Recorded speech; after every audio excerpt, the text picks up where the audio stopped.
Hello दोस्तों, स्वागत करता हूं आपका अपने यूट्यूब चैनल आरके क्लासेस 22 में। दोस्तों आज हम लेके आए हैं क्लास 12 फिजिक्स का एक लेसन, एक टॉपिक जो कि दोस्तों यहां पे प्रतिरोधों का संयोजन है। बहुत ही मोस्ट टॉपिक होता है दोस्तों। यहां पे हम आपको डिफाइंड करने वाले हैं, दो तीन चीज़ों के विषय में बिल्कुल क्लियरफाई करने वाले हैं कि ये क्या होता है रेजिस्टेंस का संयोजन, क्यों इसकी आवश्यकता पड़ती है दोस्तों, कितने टाइप का यहाँ पे संयोजन होता है। साथ साथ दोस्तों इसका हम यहाँ पे एक डेरिवेशन भी देखने वाले हैं, किस तरीके से इसमें तुल्य प्रतिरोध को ज्ञात किया जाता है। तो दोस्तों सबसे पहले हम यहाँ पे बात करते हैं कि रेजिस्टेंस को जोड़ने की आवश्यकता क्यों पड़ती है। ठीक है, सबसे पहला टॉपिक आपका यही है कि रेजिस्टेंस को जोड़ने की आवश्यकता क्यों पड़ती है। दोस्तों कभी कभी ऐसा होता है कि हम जो सर्किट लगाते हैं उसमें ज़्यादा से ज़्यादा बाधा बनाने की आवश्यकता पड़ जाती है। ठीक है, तो ऐसी सिचुएशन में हमारे पास जो भी रेजिस्टेंस अवेलेबल होते हैं वो उतनी ज़्यादा बड़ी बाधा बनाने में सक्षम नहीं हो पाते हैं। तब ऐसी सिचुएशन में हमें 2, 3, 4, 5, 6, 7 रेजिस्टेंस को जोड़ने की आवश्यकता पड़ जाती है, जिससे कि हमको ज़्यादा से ज़्यादा बाधा बनाने की युक्ति मिल सके। ठीक है, तो ऐसी सिचुएशन में इसको जोड़ा जाता है। साथ ही साथ दोस्तों क्या होता है कि कभी कभी हमको ऐसा होता है कि हमारे पास जो रेजिस्टेंस उपलब्ध हैं वो ज़्यादा मान के हैं, लेकिन हमको छोटी बाधा यानी कम बाधा की आवश्यकता है। दोस्तों जब कम बाधा होती है तब धारा उसमें ज़्यादा बहती है, लेकिन जब ज़्यादा बाधा होती है तब धारा उसमें कम बहती है। तब दोस्तों कभी कभी हम जो आपको बताए कि कभी कभी ऐसा होता है कि हमें ज़्यादा धारा की आवश्यकता पड़ती है, लेकिन आपके पास जो रेजिस्टेंस उपलब्ध हैं वो ज़्यादा मान के हैं। ऐसी सिचुएशन में क्या होता है, जब ज़्यादा मान के रेजिस्टेंस होते हैं तो भी हमको उनको कंबाइंड करके एक ऐसा रेजिस्टेंस, एक ऐसा इक्विवेलेंट रेजिस्टेंस लाना होता है जिससे कि कम से कम रेजिस्टेंस बन सके और धारा भी ज़्यादा बन सके। तब दोस्तों इन्हीं चीज़ों के लिए रेजिस्टेंस को यहाँ पे कंबाइंड करने की आवश्यकता पड़ती है। ठीक है, तब दोस्तों यहाँ पे हम आपको सबसे पहले बताएंगे कि कॉम्बिनेशन कितने टाइप का किया जाता है रेजिस्टेंस का। तो दोस्तों यहाँ पे कॉम्बिनेशन जो होता है वो 3 टाइप से किया जाता है रेजिस्टेंस का। यहाँ पे दोस्तों एक होता है श्रेणी क्रम संयोजन, एक होता है समांतर क्रम संयोजन, एक होता है मिश्रित क्रम संयोजन। तो दोस्तों ये 3 टाइप के रेजिस्टेंस के कॉम्बिनेशन आपके पास आपके इंटर के क्लास में मौजूद हैं दोस्तों, जिसमें से कि आपने 2 पढ़ रखा है आपके कक्षा 10 में, यानी कि जो श्रेणी होता है, जो समांतर होता है, इन दोनों को हम कक्षा 10 में पढ़ लेते हैं। लेकिन दोस्तों जो मिश्रित होता है वो हम कक्षा 10 में नहीं पढ़ते हैं, वो हमको यहाँ पे 12th में ही पढ़ना पड़ता है। तो ये 3 टाइप से हो जाते हैं आपके कॉम्बिनेशन। लेकिन उसमें दोस्तों एक खास बात ये है कि तुल्य प्रतिरोध क्या होता है, यानी इक्विवेलेंट रेजिस्टेंस, जिसको आपने कभी कभी देखा होगा सवाल लगाते समय, इसको REQ से दिखाया जाता है। R से होता है रेजिस्टेंस दोस्तों, यहाँ पे EQ का मतलब है इक्विवेलेंट, यानी कि तुल्य रेजिस्टेंस क्या होता है वो हम आपको सबसे पहले यहाँ पे डिफाइंड करेंगे। उसके बाद दोस्तों हम एक यहाँ पे इसका जो डेरिवेशन है श्रेणी क्रम का वो हम देखने वाले हैं कि किस तरीके से इनका श्रेणी क्रम का संयोजन किया जाएगा। तो सबसे पहले यहाँ पे हम बता देते हैं आपको कि जो तुल्य प्रतिरोध होता है ये क्या होता है। ठीक है, तब दोस्तों जब हम यहाँ पे ज़्यादा मतलब रेजिस्टेंस को बनाने के लिए या कम रेजिस्टेंस को बनाने के लिए कॉम्बिनेशन करते हैं, तो कॉम्बिनेशन के पश्चात हमें जो टोटली रेजिस्टेंस प्राप्त होता है उसे कहा जाता है इक्विवेलेंट रेजिस्टेंस। मतलब दोस्तों यहाँ पे ये है कि जैसे कि मान लेते हैं यहाँ पे हमारे पास 3 रेजिस्टेंस हमने यहाँ पे लगाया हुआ है। इस सर्किट में DC सर्किट है ये, ठीक है, इसमें हमने 3 रेजिस्टेंस यहाँ पे लगा दिया हुआ है। अब 3 रेजिस्टेंस के बाद जो हमें परिणामी यहाँ पे वैल्यू प्राप्त होगी बाधा की, उसके लिए अगर हम इन तीनों को काट के केवल एक मान का रेजिस्टेंस लगा देते हैं यहाँ पे, जिससे वही धारा बहे जिससे कि यहाँ पे 3 लगाने के बाद बहती है। ठीक है, तो ऐसे मान को कहा जाता है यहाँ पे इक्विवेलेंट रेजिस्टेंस।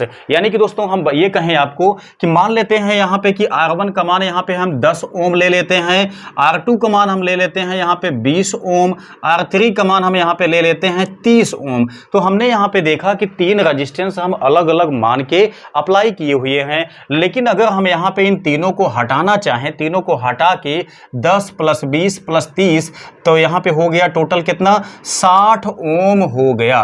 तो अगर हम 60 ओम का केवल एक रेजिस्टेंस यहाँ पे लगा देते हैं तो वो 60 ओम वाला जो एक रेजिस्टेंस है वो इन तीनों का तुल्य प्रतिरोध कहलाएगा।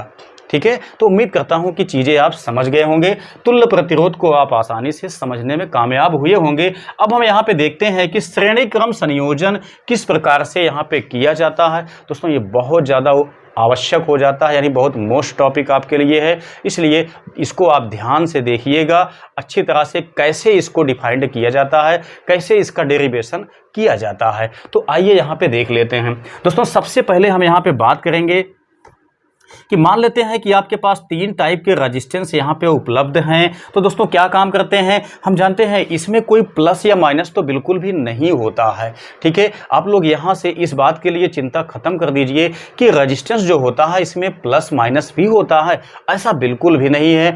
हम इसमें किसी को भी प्लस किसी को भी माइनस की दिशा में जोड़ सकते हैं, इसमें प्लस माइनस बिल्कुल भी नहीं होता है। तब दोस्तों हम क्या काम करते हैं, एक रेजिस्टेंस के हेड पे हम दूसरे वाले रेजिस्टेंस का हेड लाके जोड़ देते हैं, जैसा कि हमने यहाँ पे किया हुआ है। ये वाला हमने यहाँ पे रखा दोस्तों, ये वाला हमने उठा के यहाँ पे रखा।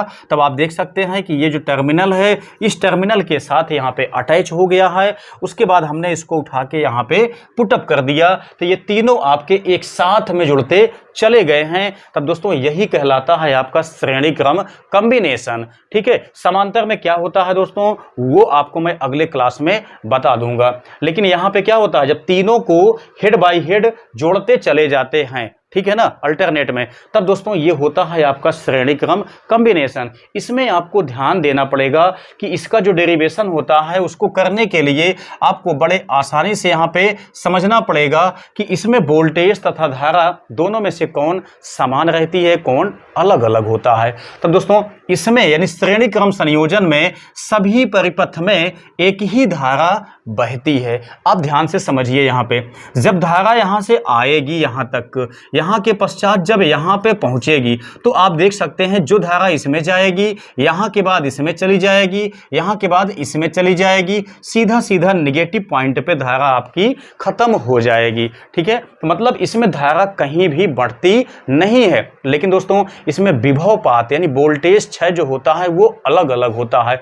वो कैसे होता है, आप लोगों को पता है ओम का नियम, ओम के नियम से जब हम चलते हैं तो V को लिखते हैं I इंटू R। अब दोस्तों यहां पे ध्यान देंगे तो वोल्टेज क्षय जो होगा वो अलग अलग होगा। कैसे होगा पहले उसको हम देख लेते हैं।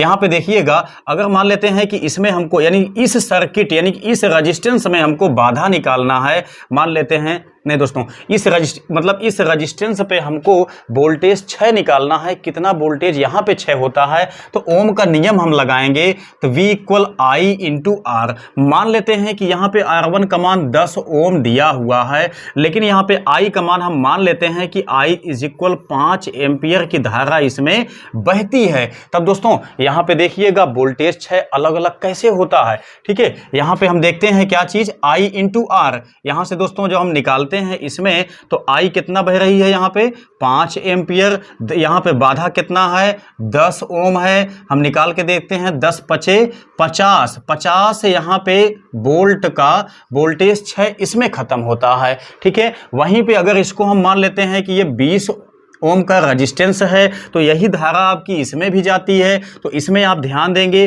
तो क्या हो जाएगा, यहाँ पे हम ओम का नियम लगाएंगे I इंटू R2। यहाँ पे हम मान लेते हैं V2 है, यहाँ पे हम मान लेते हैं वोल्टेज क्षय V3 है, तो यहाँ पे I का मान तो 5 ही जाएगा।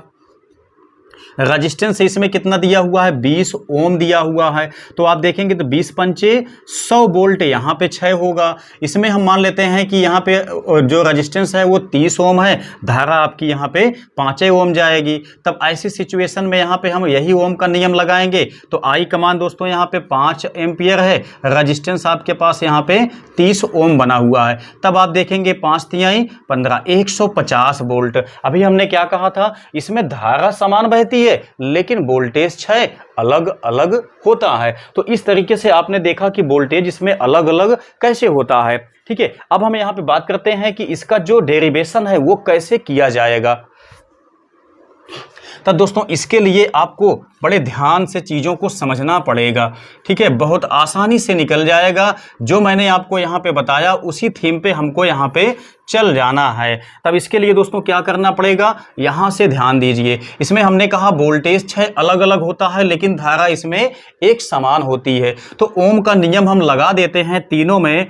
तो आप देखेंगे इसमें V1 यानी कि वोल्टेज 6 इसमें कितना होगा, I तो समान है, रजिस्टेंस आपके पास अलग अलग है, ठीक है। ऐसे हम देखते हैं यहाँ पे कि V2 यानी इसमें कितना वोल्टेज 6 होगा, I तो समान है लेकिन रजिस्टेंस अलग है। ऐसे इसमें हम निकालते हैं तो यहाँ पे वोल्टेज आपका I तो समान है, इसमें भी रजिस्टेंस इसमें अलग है। तब दोस्तों यहाँ पे हम देखेंगे जितना यहाँ पे सप्लाई वोल्टेज हम देते हैं वही सप्लाई वोल्टेज इन तीनों में जाके नष्ट होता है। दोस्तों इससे ज़्यादा या इससे कम कभी भी लोड रजिस्टेंस में वोल्टेज क्षय नहीं होता है। जितना हम वोल्टेज की सप्लाई देते हैं, जितना वोल्ट की बैटरी हम लगाते हैं, उतना ही वोल्ट समस्त लोड रजिस्टेंस में जाकर के वो डिस्ट्रीब्यूट होता है। उससे कम या उससे ज़्यादा कभी भी नहीं होता है, इतना ध्यान दीजिएगा। इसलिए यहां पे मान लेते हैं कि जो सप्लाई वोल्टेज है वो V है।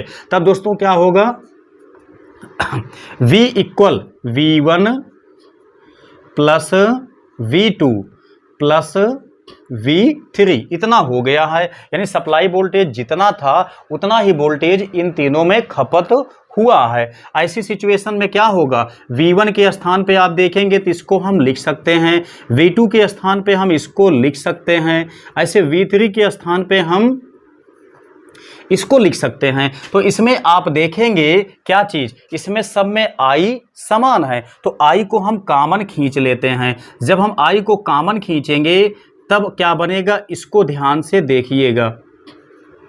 अब ध्यान दीजिए, जब हम I को इस साइड में ले जाना चाहें तो V अपान I बनेगा यहाँ पे R1 plus R2 plus R3 हो जाएगा।